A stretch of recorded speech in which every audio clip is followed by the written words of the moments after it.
ቻችሁን የምትሳደቡ ሰዎች ግን ምናችሁ ነው የሚያማችሁ? ጤናችሁ የጎደለ ነው ማለት? እናት እንዴት ትሰደባለች? በነገራችን ላይ የእኛ እናቶች እኮ አሁን እንዳሉት እናቶች አይደሉም። ምክንያቱም አሁን ያሉት እናቶች በቴክኖሎጂ ሁሉ ነገር በቴክኖሎጂ ነው።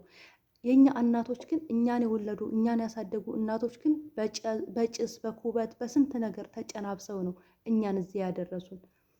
እኛ እዚህ እንድንደርስላቸው እነሱ ፊደል ሳይቆጥሩ እኛ ፊደል እንድንቆጥርላቸው ስንት መከራቸውን የበሉ እናቶች ናቸው። እና እናት ባታደርግስ መስዋዕት ባትከፍልስ እዚህ ስላደረሰችን ብቻ በቂ አይደለም? በቂ ነው። እናቶቻችሁን የምትሳደቡ ሰዎች የወይላችሁ፣ የምር ማለት ነው የወይላችሁ። ከአባት በ3 ደረጃ የምትበልጥ እናት ናት። አላህ ወላሂ አላቅም እንዴት እንደሚያደርጋችሁ በእናት ሀቅ በኩል ምን እንደሚያደርጋችሁ አላቅም። እናት የምትሳደቡ ሰዎች